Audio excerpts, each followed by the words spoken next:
There are some that like the city grass that's smooth and curried green. Theaters strangling collars, wagons run by gasoline. Hey everybody, it's Chris Stansberry with GoBob. And today we are in McIntosh County, just outside of Chakotah, Oklahoma, at the first annual McIntosh County Pasture Tour, which was affiliated with Oklahoma State University. Pam Ward, being the extension educator here in the county, put this together for their producers. And I've got my old buddy Earl Ward with me today. And we're going to be talking about mineral feeder lids. You know, the little black plastic or the black rubber lid that's on your mineral feeder. And what happens to that mineral feeder lid when it gets hot? I'm going to let Earl kind of give you a little story about that. So what happened years ago, we had a research station outside of Haskell, Oklahoma, and we noticed that our mineral consumption of these cattle was just basically void. And so we were wondering why they're not consuming mineral. Walk out there one morning, and the mineral feeder is just a regular, low profile feeder with a rubber lid. It's just sitting out in the middle of the open. It's 9:30 in the morning. I walk up with an infrared thermometer, and I read the top of it, and it was about 130 to 140 degrees on top. And then I raised the lid up and took a temperature from underneath, and it's still about 120 plus degrees. So you get to thinking, like, the way that cattle are going to consume that mineral, they got to pick that lid up with their nose. That's 120 something degrees underneath, and then it's going to rest right next to their eye as they're consuming mineral.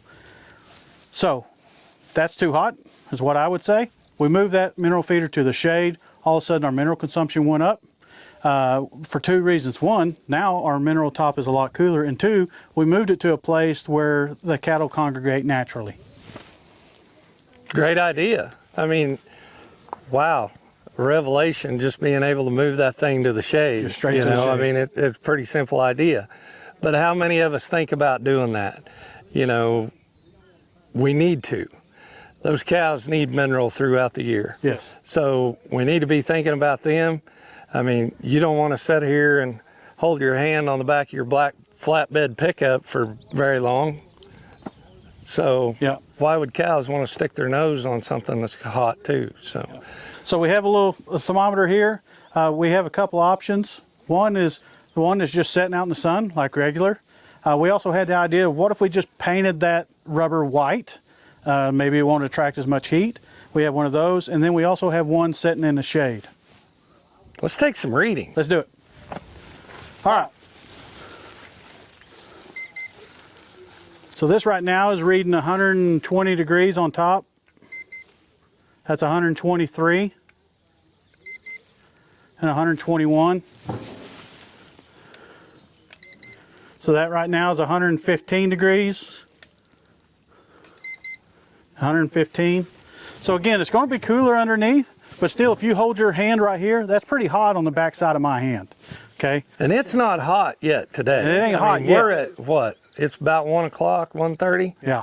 And we've had a breeze all morning. Yeah, it ain't been bad today. They're going to get hotter. Yep. So if we look at the white one, it's sitting right here at 115 degrees. That's 113, 114. So this has reduced the heat a little bit, but it's still not significant. What is it underneath, Earl? I imagine it's going to be just It's going to be probably 105, 104. So a little bit, about 10 degrees difference between the black one and a white one. Mm-hmm. So maybe that helps if you already have one and don't have any shade. But if we move to the one in the shade. Yeah, let's get a look at that one, Earl.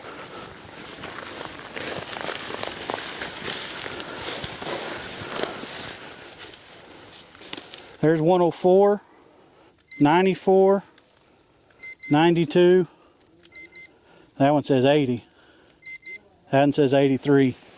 So the top of this one is, say, 30 plus degrees cooler than the one that's sitting out there, simply by 25 feet of difference in shade. Yep.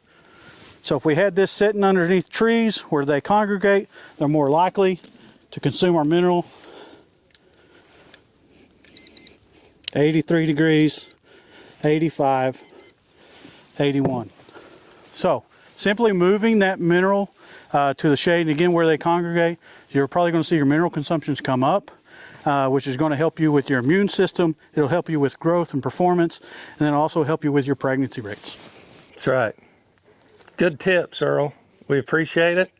If you guys are listening to us on YouTube, be sure to like, subscribe, comment, share, all that good stuff that you're supposed to do on social media.